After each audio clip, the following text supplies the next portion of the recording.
ঋষির বিরুদ্ধে কেস করেই ঋষির মুখোমুখি হলো উজি। সম্পূর্ণ জানতে ভিডিওটিতে একটি লাইক করে দেখতে থাকো।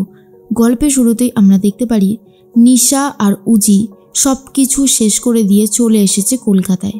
কলকাতায় এসে উজি ভাবে কোথায় সে যাবে, কি করবে, এখানে তো কিছুই চেনে না জানে না।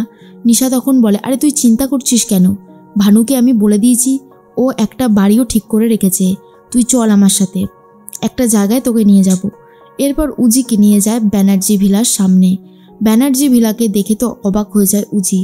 ঋষি ব্যানার্জির এত বড় বাড়ি, গাড়ি। তখন নিশা বলে, কি রে উজি, রাগ হচ্ছে না, মনের ভেতরে জ্বালা ধরছে না? এই লোকটার জন্যই আমাদের বাবা শেষ হয়ে গেছে, এই লোকটা।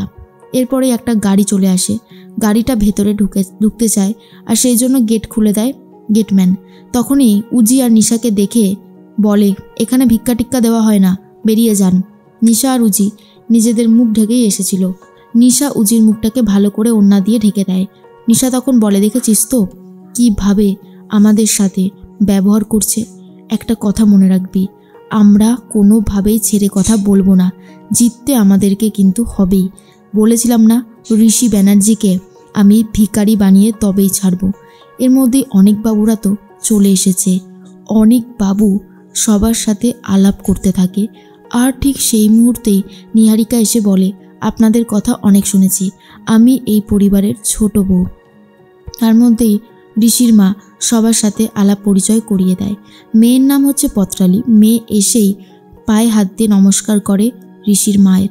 আর তখন ঋষির মা বলে, আজকালকার দিনে তো নমস্কার প্রথাটা একেবারে উঠেই গেছে, তোমাকে দেখে আমার খুব ভালো লাগছে মা। এদিকে ঋষি এখনও রেডি হয়নি। ঋষির মন চাইছেই না রেডি হতে। খেয়া তখন বলে, দাদাভাই প্লিজ এরকম করিস না, সবাই তোর জন্য অপেক্ষা করছে, তুই যদি এখন না যাস তাহলে কি করে হবে বল, প্লিজ দাদাভাই তুই রেডি হয়ে নে। কিন্তু একদমই তৈরি হতে চায় না ঋষি। ঋষি ভাবতে থাকে, কেন কেন সব কিছু গণ্ডগোল হয়ে যাচ্ছে, কেন মনে হচ্ছে কোথাও একটা কিছু ঠিক নেই। এদিকে নিশা আর উজি ব্যানার্জি ভিলাকে দেখে সেখান থেকে সরে যায়। নিশা তখন ভানুকে ফোন করে বলে, হ্যাঁ রে কোথায় রে জায়গাটা? ভানু বলে, এই তো আমি এগিয়ে আসছি, তুইও আয়। নিশা আর উজি চলে যায় ভানুর কাছে। ভানু তখন বলে, অনেক কষ্ট করে একটা ঘর ভাড়া ঠিক করেছি। এই শহরে দুজন একা মেয়েকে কেউ ঘর ভাড়া দিতেই চাইছিল না, খুব সমস্যা হচ্ছিল, তোরা তোদের আই কার্ডগুলো দেখিয়ে দিবি, ব্যাস তাহলে আর কোনো অসুবিধা নেই। এরপরে নিশা বলে, উজি তুই তাহলে ঘরের ভেতরে যা, আমি একটু ভানুর সাথে কথা বলে আসছি। উজি কিছুতেই নিশা আর ভানুকে একা ছাড়তে পারে না, কারণ ওরা দুজনা মিলে যখনই এক হয় তখনই কোনো না কোনো স্ক্যাম করার কথাই চিন্তা করে।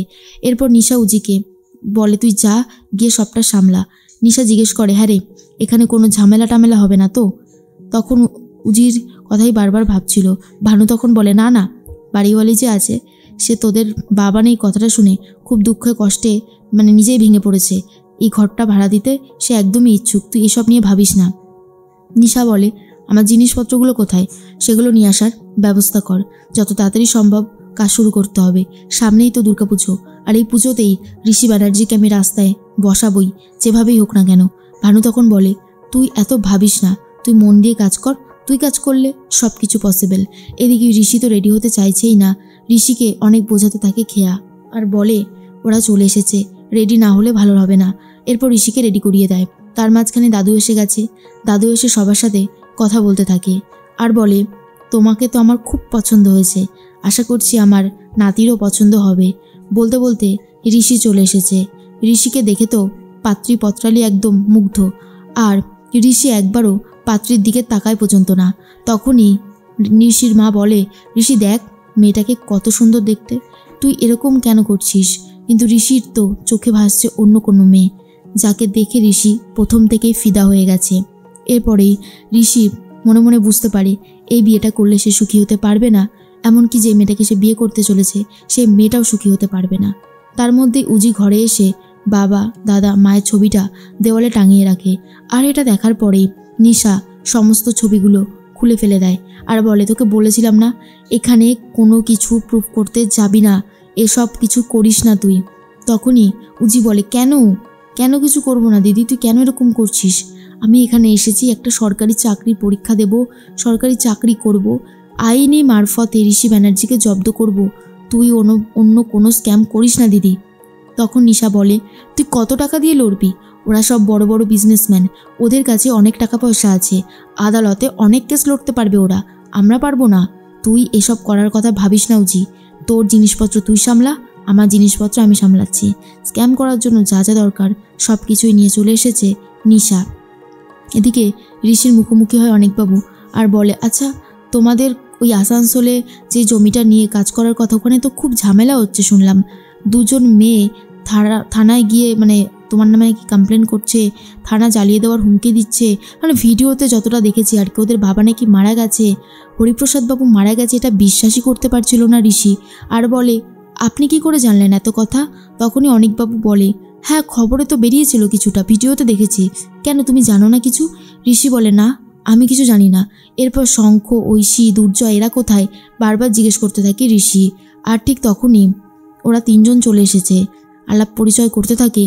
কিন্তু অনিকবাবু যখনই বলে দেয় আসানসোলে ওই জমিটা নিয়ে ব্যাপক ঝামেলা হচ্ছে, তখনই দুর্জয় বুঝতে পেরে যায় আজ তাদের সমস্ত কুকীর্তি জানতে চলেছে ঋষি ব্যানার্জি। এরপর ভিডিওটা ঋষির কাছে দেখিয়ে তো দেয়, ঋষি মন দিয়ে সেই ভিডিওটাই দেখতে থাকে। অন্যদিকে দেখা যায় নিশা ভাবতে থাকে ঋষি ব্যানার্জিকে কি করে জব্দ করা যাবে। তার মধ্যে উজি বলে, এখনও সময় আছে দিদি, তুই নিজেকে ঠিক করে নে, আমরা বরং থানায় যাই, গিয়ে ঋষি ব্যানার্জির বিরুদ্ধে একটা কমপ্লেন করি, আমরা না হয় আইনি মারফতে ওকে ধরার চেষ্টা করি। কিন্তু নিশা বলে, থানায় গেলে ওইসব বড় বড় মানুষের বিরুদ্ধে এফআইআর কোনো থানায় নেবে না। তুই আমার কথা জেনে রাখ উজি, এই দুনিয়াটাকে না আমি খুব ভালোভাবেই দেখে নিয়েছি, এই দুনিয়ার মানুষ এই দুনিয়া জন্য কি করতে পারে। তাই তুই অন্তত এসব কথা ভাবিস না, বাকিটা আমাকে ভাবতে দে, আমি ঠিক কিছু না কিছু একটা করবই করব। কিন্তু উজি বিশ্বাস করে নিশা যদি কিছু করে নিশা জেল হয়ে যেতে পারে, তাই নিশাকে সাবধানে রাখতেই হবে যেভাবেই হোক না কেন। অন্যদিকে ঋষি ভিডিওটা দেখার পর নিজের চোখকেই আর বিশ্বাস করতে পারে না। কি করে কি হয়ে গেল, কি করে হরিপ্রসাদ বাবু মারা গেল, এমনকি ঋষির বিরুদ্ধে চলে গেছে সবাই। দুজন মেয়ে এসে থানায় ঋষির বিরুদ্ধে কমপ্লেন পর্যন্ত করেছে। এই সব কিছু দেখার পরেই ঋষি ভাবে এত কিছু কি করে সম্ভব হলো। নিশা বাড়িতে নেই, সেই সুযোগে উজি চলে গেছে থানায়, গিয়ে অফিসারকে বলতে থাকে, আমি একজনের বিরুদ্ধে এফআইআর করতে চাই, তার নাম ঋষি ব্যানার্জি। অফিসার তো শুনেই অবাক হয়ে যায়, এত বড় ক্ষমতাবান ব্যক্তির বিরুদ্ধে কেন সে এফআইআর করতে চাইছে। অফিসার তাড়াতাড়ি করে ঋষি ব্যানার্জিকেই ফোন করে আর বলে, থানায় একজন মেয়ে আপনার বিরুদ্ধে এফআইআর করতে চাইছে। ঋষি শুনে অবাক হয়ে যায় আর অফিসার থানায় আসতে বলে ঋষিকে। আর থানায় এসেই কিন্তু ঋষির সাথে মুখোমুখি হচ্ছে উজি।